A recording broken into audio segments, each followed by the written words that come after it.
Salut bien-aimés dans le Seigneur, que le Père, le Très-Haut, soit glorifié. Le sexe avant ou après le mariage. Le sexe avant ou après le mariage. Ce que les pasteurs ne vous disent pas. Frères, sœurs, c'est toujours pour moi, votre frère, un grand plaisir de venir vous parler. Donc avant de commencer cet exposé, je dois d'abord rendre toute la gloire au Créateur, au Père, qui l'a ainsi permis ce jour que je vienne échanger avec vous. Créateur de toutes choses, toi qui es notre force, toi qui es notre pouvoir, toi qui es notre puissance, nous disons gloire à ton saint nom. Que ton nom soit glorifié et que ton règne vienne sur la terre des hommes tel qu'il est établi là où réside ta magnificence.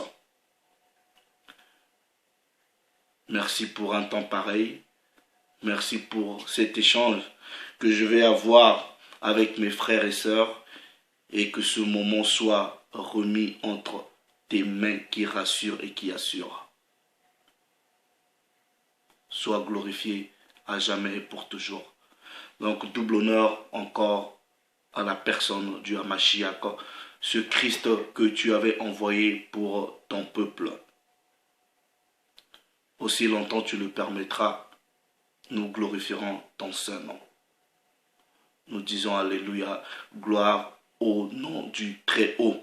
Donc frères, sœurs, partout à travers le monde, toi qui vas prendre le temps, en tout cas ces quelques instants pour m'écouter, que le Père se glorifie dans ta vie, mais qu'il te bénisse et qu'il te sanctifie corps, âme et esprit, que ton être entier soit préservé, irrépréhensible, jusqu'à l'avènement du Christ préméné, car il revient bientôt.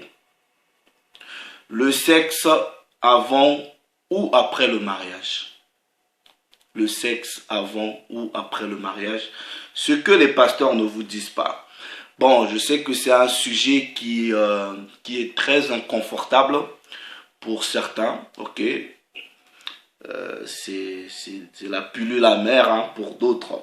Bon, d'emblée, je tiens à signaler que ce petit partage n'est pas un enseignement biblique comme tel, ok.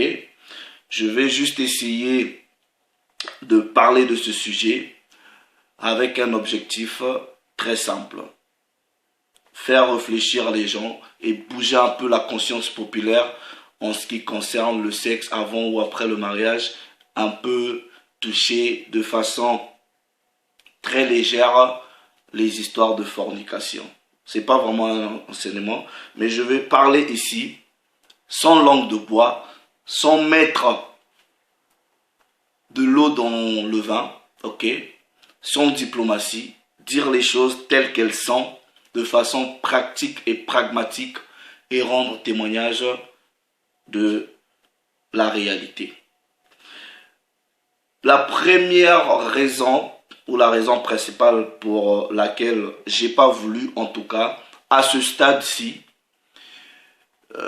faire ce sujet comme une sorte d'enseignement, tout simplement parce que il y a un frère à moi qui, en tout cas, de manière très exhaustive, avait déjà mis sur pied un enseignement très profond sur le mariage.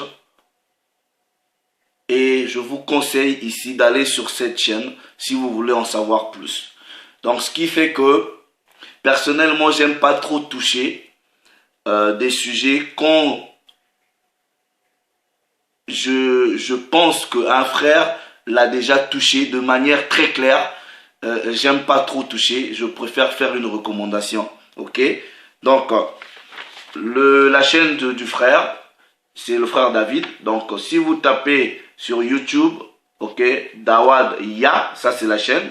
Donc le sujet c'est le mariage ou la fornication, ok. Dawad Ya, le mariage ou la fornication. Vous allez voir, il a mis vraiment des enseignements très très corrects. Et c'est pour cette raison que je n'ai pas voulu marcher encore dessus parce que j'estime que tout y est, ok, tout est presque dit, ok, et voilà. Donc, à moins que le père en décide autrement, on pourra peut-être ici donner quelques petits détails, ok, pour essayer juste de faire réfléchir des gens. Bon, comme je dis, on va être honnête avec nous-mêmes, avec la réalité. Il y a des gens ici, surtout dans le christianisme, qui vous disent, vous ne pouvez pas avoir des rapports sexuels avec votre conjoint, votre conjointe, votre... voilà, avant le mariage. Ils vous disent ça. Et si vous faites cela, vous êtes dans la fornication. Donc vous péchez. Voilà. Il y en a qui vont vous dire, non, pourquoi vous vous occupez des bêtises comme ça? Vous pouvez avoir des rapports sexuels. Comment vous pouvez aller acheter quelque chose sans essayer? Est-ce que vous pouvez aller dans un magasin, acheter une paire de chaussures, vous n'avez pas essayé, mais si vous ramenez la paire de chaussures à la maison et que vous vous rendez compte qu'elle n'est pas votre pointure, ou elle serre, ou elle vous fait mal, vous allez faire comment? Parce qu'en temps normal, il n'y a pas d'échange, ni de réchange. Donc, vous avez deux tendances, des gens qui pensent comme ça. Mais je vais toucher un peu la dimension spirituelle pour dire à quel moment nous sommes considérés mari et femme. À quel moment devant Dieu? À quel moment Dieu te considère mari ou femme de quelqu'un? Frère, sœur, toi qui te considères marié, je ne sais pas dans quelles conditions tu vis ta relation. Est-ce que tu te considères marié ou tu ne te considères pas marié? Ceux qui se considèrent mariés ou se disent mariés, est-ce que vous vous considérez marié l'instant où vous avez le papier, le certificat du maire qui dit monsieur un tel, madame un tel, marié, tout ça là? Parce que, est-ce que c'est le maire qui vous marie ou c'est le maire qui vous prononce ou déclare marié?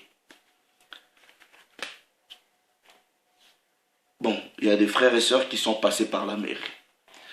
Est-ce que c'est la déclaration ou le papier du maire qui fait de toi mari ou épouse d'une personne?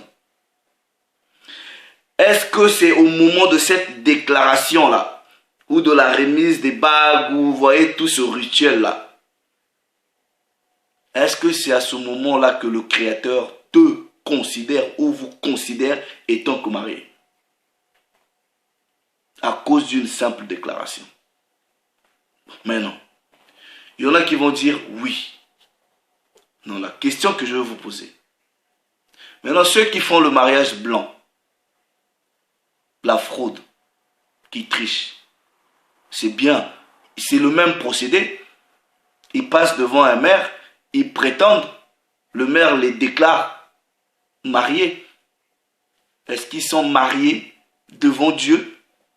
Mais puisqu'ils font la même chose que vous. Donc si le papier du maire ou la déclaration du maire, c'est ça qui fait de vous mariés devant Dieu, alors qu'en est-il de ceux qui font les faux papiers? Au passage, j'avais déjà expliqué les histoires que le mariage soit honoré de tous, ok, les histoires de respecter les autorités, là, on n'est pas là. On va seulement rester dans le sujet. Qu'en est-il de ces gens-là? Vous êtes déclaré marié devant Dieu, vous pensez quand vous partez devant votre pasteur, devant le prêtre, qui soi-disant prie pour vous, j'ai même pas envie de dire, est-ce que vous avez vu ces choses-là dans la Bible? J'ai pas envie de toucher. On laisse un peu ça de côté. C'est pas ça mon objectif. Est-ce que c'est le prêtre ou votre pasteur, quand il prie soi-disant pour vous, il vous prononce, il vous déclare marié? Est-ce que c'est à ce moment-là, Dieu vous reconnaît marié? Ou est-ce que c'est à ce moment-là, toi frère, toi sœur, tu penses ou tu te sens, ou tu réalises que tu es marié à un homme ou à une femme, en passant par le prêtre, l'église, et il vous donne un papier? Est-ce que Dieu vous reconnaît marié quand vous partez donner la dot chez les parents? Pour la plupart, vous voyez souvent en Afrique, en Asie, vous allez chez la famille de la femme, ok, vous ramenez les pannes, l'argent, la boisson, tout ça là, pour aller prendre la main d'une fille, d'une femme. Et souvent, chez nous les Congolais, vous voyez, la fille elle va prendre une bouteille ou peut-être un verre de boisson. Elle va venir, elle va s'agenouiller devant son père en disant, oui papa, voilà, je te donne ça pour te dire que Luc ou Vincent n'est pas rentré par la fenêtre, il est rentré par la grande porte, donc bois cette boisson, tout ça là. Le papa aussi il prend le verre de vin, il boit, maintenant il prend la fille, il va, il donne, je dis bon, je donne ta main à telle personne. Est-ce que c'est ce rituel-là qui fait de vous mariés devant le Père? Et est-ce que, même vous-même dans la conscience de votre esprit, je parle de la conscience de votre esprit, est-ce que c'est à ce moment-là que vous vous considérez marié avec une personne? Mais non. Vous voyez, je travaille dans la santé reproductive et sexuelle. Je vois plusieurs personnes, plusieurs cas, mais je vais vous raconter juste une petite anecdote. Je reçois une jeune femme qui voulait se mettre un implant. Et on a commencé à converser. Je lui pose la question de savoir, mais pourquoi tu veux mettre l'implant? Si en ce moment elle va me dire, ouais, je mets ça seulement au cas où. Je dis, mais comment ça au cas où? C'est là qu'elle va me dire, non, au cas où, parce qu'on ne sait jamais. Je suis chrétienne, mais je suis en relation. Je suis en relation et on va se marier. Elle me dit, on va se marier avec mon gars là l'année prochaine, mais je mets seulement au cas où. J'ai trouvé ça un peu bizarre, un peu confus. Et je lui dis, mais tu as des rapports sexuels avec ce monsieur-là? Elle me dit, non, non, non, non, non, j'attends le mariage. J'ai dit, tu attends le mariage? Elle me dit, oui, parce que à l'église, on nous a dit, on ne peut pas avoir des rapports sexuels avant le mariage. Ça s'appelle la fornication. Je lui dis, la fornication, c'est quoi?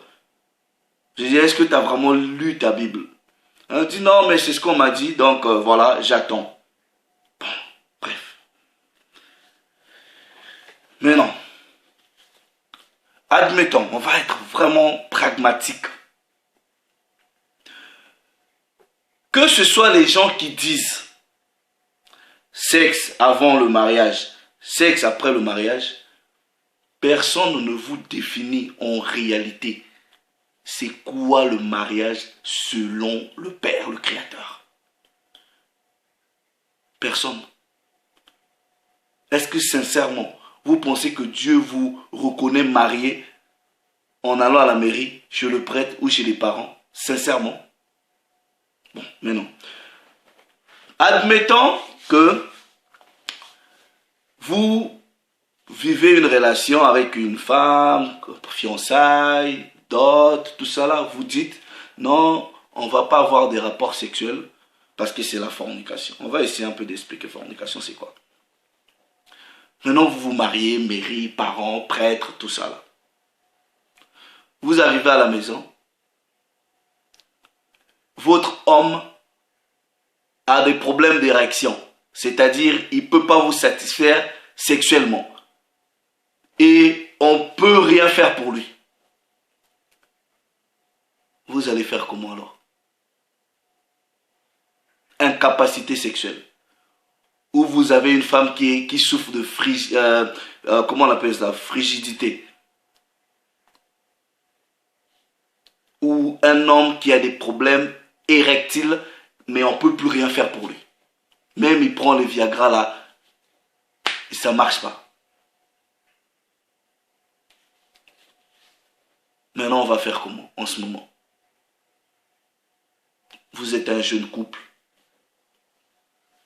Je sais de quoi je parle. Je travaille dedans. Je vois des jeunes garçons, 20 ans, 19 ans, avoir des problèmes d'érection. Ils sont obligés de passer par des cliniques psychosexuelles. C'est compliqué. Maintenant, vous êtes un jeune couple, vous vous mariez. Votre mari ne peut pas avoir de la performance sexuelle. Ou vous êtes obligé de tout temps peut-être prendre des Viagra ou des choses comme ça. Mais on n'est même pas aussi rassuré si ça marche. Si ça marche, ça va marcher pour combien de minutes, pour combien d'instants? Vous allez faire comment? Je suis réaliste, je suis pragmatique. Vous faites comment? Ou si vous souffrez de frigidité, vous ne sentez aucun plaisir sexuel. Il y en a qui sentent aucun désir sexuel. Vous faites comment en ce moment? Vous restez dans le mariage ou vous cherchez autre chose? Mais non. Vous pensez, je pose d'abord la question, est-ce que le fait que vous dites, on va attendre le mariage pour avoir des rapports sexuels, est-ce que c'est ça qui garantit la longévité de votre relation, une belle vie de couple? Est-ce que c'est ça qui garantit la longévité ou même c'est-à-dire que vous serez bien dans votre mariage? Quelle garantie, par exemple, vous allez avoir de fait que non, pas de rapport sexuel? C'est quoi? Est-ce que c'est ça qui garantit que vous allez être bien dans votre relation? Parce que vous n'avez pas couché avec un homme avant ces cérémonies-là. Est-ce que c'est ça qui garantit que vous allez être bien dans votre relation? Vous allez avoir un couple heureux, voilà, avec des enfants, la famille, vous êtes bien. C'est ce fait-là? Est-ce que vous pensez sincèrement? Je suis juste pragmatique et réaliste. Comme je dis, ce n'est pas un enseignement biblique. Mais je veux essayer de faire réfléchir les gens. Il n'y a aucune garantie que votre relation là marche parce que on vous a dit, attendez le sexe après le mariage, après les rituels. Aucune garantie. C'est pour cela là vous allez comprendre que même le Père, le Créateur, a une autre compréhension du mariage que ce que nous pouvons comprendre là. On va essayer de parler aussi de fornication. Il y en a qui vont vous dire, ouais, mais bon, comme c'est pas garanti, donc on peut avoir des rapports sexuels. Non, mais non. Si vous couchez avec une femme, un homme, et que vous réalisez que, ah bon, c'est pas ça, vous fuyez. Vous ne passez même pas par les rituels là. Vous aurez fait quoi? Vous aurez fait quoi? Et quelle est la pensée du Père par rapport aux gens qui font des trucs comme ça? Mais non. On va vous parler, on va vous parler des histoires de fornication, sans pour autant vous expliquer c'est quoi fornication. Parce que je dois regarder même dans... Vous voyez le terme fornication, ok? Quand vous... La signification du terme fornication, telle qu'elle est présentée aujourd'hui dans le christianisme, dans la religion chrétienne, là, dans les églises, des trucs comme ça, c'est un terme qui a évolué et dont le sens a changé. Le premier usage ou la première signification du terme fornication, qui en grec c'est pornéia, ok, ça n'avait rien à voir avec le sexe, premièrement. Ça avait quelque chose à voir avec l'adultère, la prostitution, mais l'adultère ou prostitution spirituelle. Ce n'était pas des histoires de rapports sexuels. Non. Mais je vais vous donner même des versets pour justifier cela. Ok? Apocalypse chapitre 17. Ok? À partir du verset 1er. Puis un des 7 anges qui tenait les 7 coupes. Ok? 20. Et il m'adressa la parole en disant, viens, je te montrerai le jugement de la grande prostituée qui est assise sur les grandes eaux. C'est avec elle, ok? C'est avec elle que les rois de la terre se sont livrés à l'impudicité. Quand vous allez voir impudicité, livrée, vous pensez que cette femme-là qui est assise sur les grandes eaux a eu des rapports sexuels, le sexe comme tel, avec tous les rois de la terre, vous allez comprendre. Regardez. C'est avec elle que le roi de la terre se sont livrés à l'impudicité et c'est du vin de son impudicité que les habitants de la terre se sont enivrés. Le vin de l'impudicité, c'est quoi? Verset 3. Et il me transporta en esprit dans un désert et je vis une femme assise sur la bête écarlate, pleine de noms de blasphème, ayant 7 têtes et 10 cornes. Maintenant le verset 4, regardez. Cette femme qui était vêtue de pourpre et d'écarlate et parée d'or et de pierres précieuses et de perles. Elle tenait dans sa main une coupe d'or, regardez bien, dans la version King James française, remplie d'abominations et d'impureté de sa prostitution. Le terme qui est utilisé prostitution dans la plupart des versions, quand vous prenez d'autres traductions, c'est fornication. Je vais vous donner les traductions, ok? Nous prenons Apocalypse chapitre 17, verset 14, version de la Bible, version de la traduction du Monde Nouveau, ok? On dit, et elle avait dans sa main une coupe d'or qui était pleine des choses immondes et des impuretés de sa fornication. Parce que ça c'est l'adultère, c'est spirituel. Quand on vous parle d'un... c'est pas sexuel, c'est spirituel. Ok, le mot pornéo, c'est adultère, c'est prostitution. Mais c'est une prostitution qui est spirituelle. Ok, c'est pas sexuel dans le sens... Voilà, on prend Bible, ok, traduction, on va chercher, traduction, Bible annotée de Neufchâtel, on vous dit, et des impuretés de sa fornication. Traduction Abbé Filion, fornication. Bible Edmond Stafford, fornication. Bible John Nelson Darby, fornication. On va aller, ok, Osée chapitre 4, ok, Osée chapitre 4, Bible Martin, ok, il est écrit à partir du verset 12, ok, regardez. Mon peuple demande avis à son bois et son bâton lui répond. car l'esprit de la fornication les a fait errer. Ils ont commis adultère se détournant de leur Dieu. Il n'y a rien de sexuel là-dedans. Tout simplement parce que Dieu représente Israël comme étant une femme, on va dire ça comme ça. Donc le fait que les parents vont aller vers d'autres dieux, ça s'appelait prostitution, ça s'appelait aussi fornication. Je vais voir, attendez, Ésaïe, qu'est-ce qu'Ésaïe va nous dire? Chapitre 23, je prends la Bible Darby, on va voir, ça c'était la Bible Martin, je vous avais lu, et non la Darby.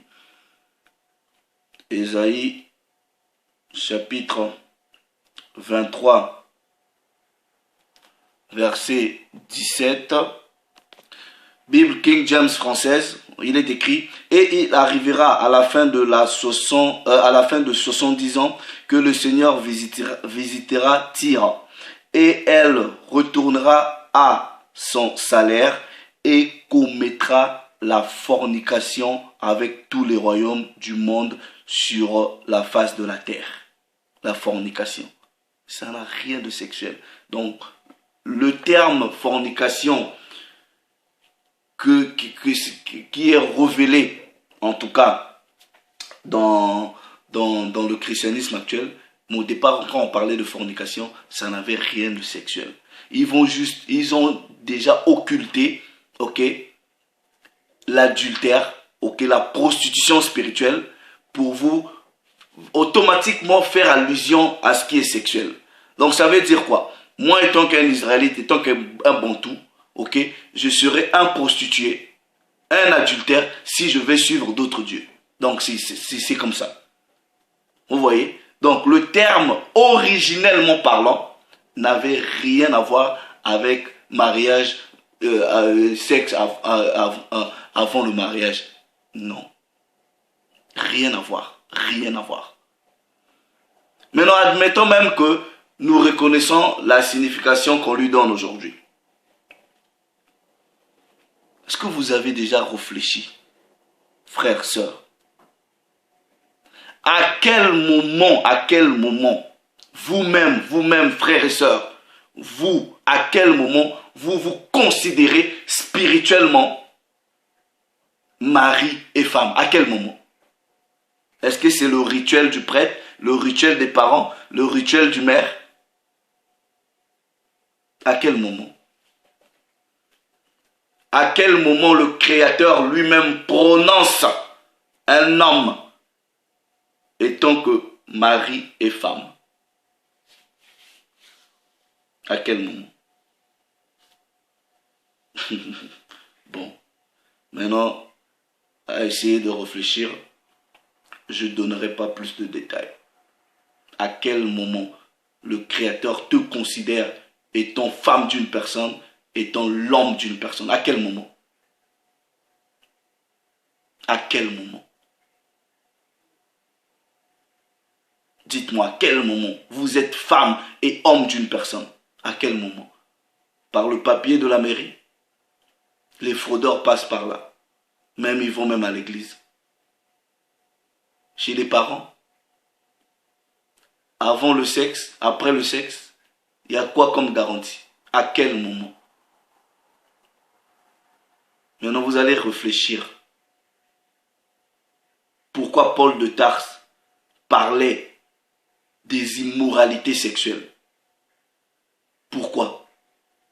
Parce que il n'était pas permis à un Bantou, à un Hébreu, d'avoir des rapports sexuels et de ne pas garder cette personne-là avec qui vous avez des rapports sexuels. C'était interdit. Vous couchez avec une femme, elle devient votre femme. Vous ne la répudiez pas.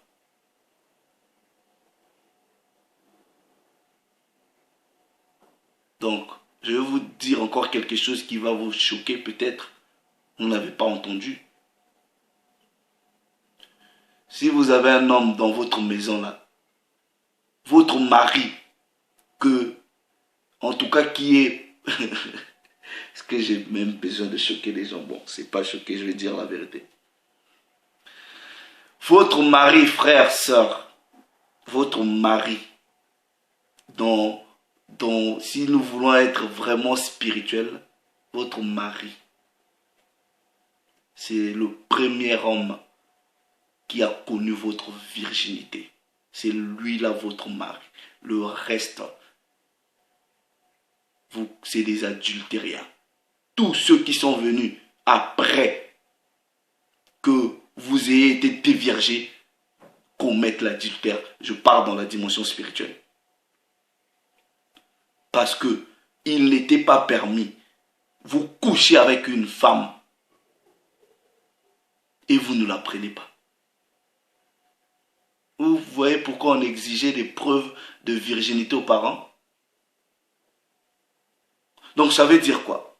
Ça veut dire, en gros, quand Paul de Tarse vous parle de la fornication, il vous met en garde en disant, ne commets pas la bêtise d'aller toucher une femme. Si dans la conscience de ton esprit, tu sais très bien que tu ne vas pas la garder dans ta maison. Donc, ne touche pas. Ne touche pas. Vous pensez que tu entretiens une relation avec une fille, on dit on ne va pas coucher ensemble, vous faites le mariage, vous savez, et faites les études, allez dans les mairies, tout ça, même dans les églises, vous voyez, allez regarder les records des divorces chez les chrétiens, ok? Soi-disant, ils ont attendu de ne pas avoir le rapport sexuel, ils se marient, même pas 2 ans, même pas 3 ans, divorce. Vous pensez que ça garantit quoi? C'est pour cela qu'il faut bien comprendre la pensée du Créateur. Le premier homme a été reconnu avec femme, mari, femme. Ces premiers hommes-là, c'était par quoi? C'était par le papier. C'était Dieu qui était le maire. Non. Quand on ne vous trompe pas, le Père reconnaît. Vous dit marié selon la pensée initiale, c'est par le sexe. Que vous le voulez ou pas, c'est par le sexe. Mais quand je parle de sexe, je parle du sexe de la pureté. C'est-à-dire votre premier mari, c'est celui qui découvre votre jardin en premier. Donc en réalité, tous les autres qui viennent là, c'est des fraudeurs. C'est des fraudeurs. Mais nous vivons dans une réalité où quand nous ne connaissons pas la loi, les mœurs ont été dépravées. Voilà. Vous ne pouvez pas vous... Mais c'est en ce moment-là, c'est par le sexe que vous devenez un avec une personne. C'est pas par le papier.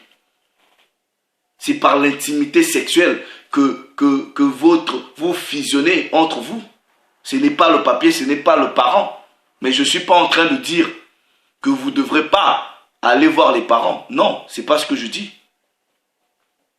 Donc en gros, n'allez pas faire des rapports sexuels si vous n'êtes pas rassuré que c'est votre femme.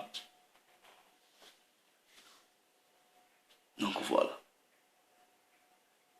La fornication, avant tout, c'était de l'adultère, c'était quelque chose de spirituel. C'est ça. Bon. Il y en a qui vont peut-être dire, ah, les histoires de mairie, tout ça là, bref, ok. Je vais vous juste donner un petit détail. Voilà. Vous voyez ce que les gens font, la mairie, les certificats là. Ne pensez pas que c'est une invention.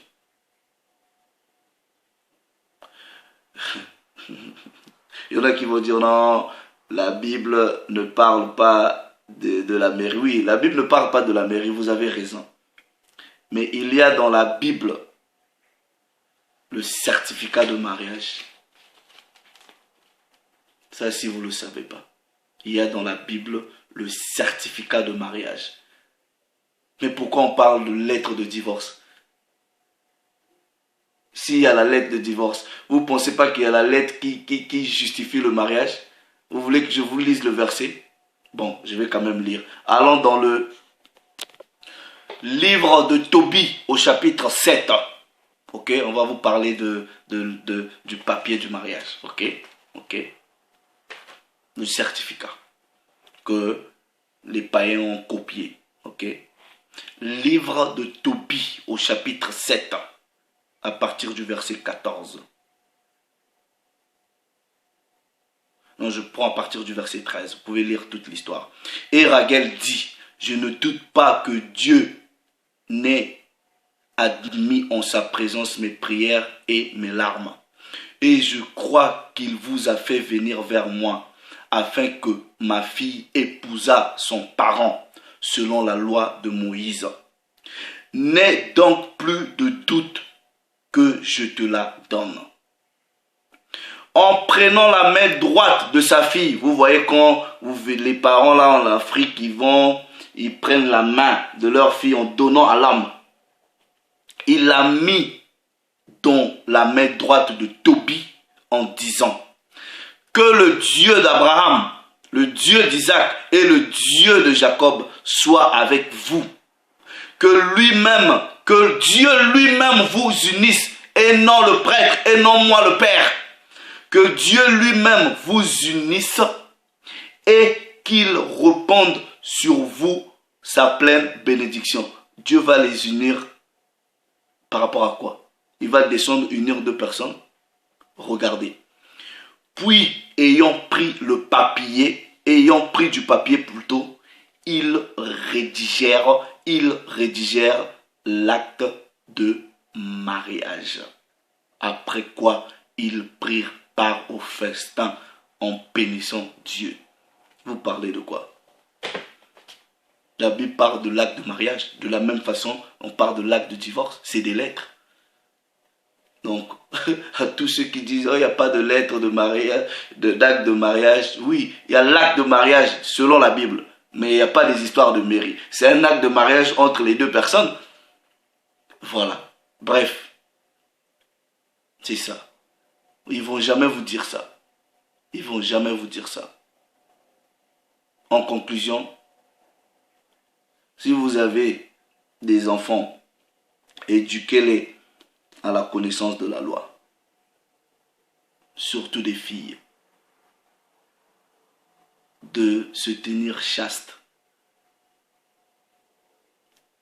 De se tenir chaste. Parce qu'il y a une différence entre chasteté et virginité. Une fille vierge n'est pas forcément chaste. Une fille vierge, ce n'est pas ce que vous... C'est-à-dire une fille vierge selon la Bible, c'est d'abord une femme qui est... C'est-à-dire qui peut rentrer dans un foyer. Une fille chaste n'a jamais été touchée par un homme. Donc protégez la chasteté de vos enfants. Voilà. Donc, pour conclure, si vous avez des rapports sexuels, vous n'êtes pas conscient de la loi avant d'aller voir les parents ou faire des trucs comme ça là, vous ne touchez, en gros, ne couchez pas avec une femme, surtout si elle est vierge, n'essayez même pas de toucher. Si dans la conscience de votre esprit, vous n'avez même pas prié pour que vous ayez l'accord de Dieu pour dire, bon, celle-là, ça va être la mère de mes enfants. N'y touchez pas. C'est pour cela Paul parle d'inconduite sexuelle ou d'immoralité sexuelle. N'y touchez pas. Surtout aux filles chastes, n'y touchez pas quand vous n'êtes pas sûr de rester avec elles. N'y touchez pas. C'est tout ce que ça veut dire. C'est ça le message de Paul. Donc voilà. Bon, bref. Je sais que c'est un sujet qui est un peu plus compliqué.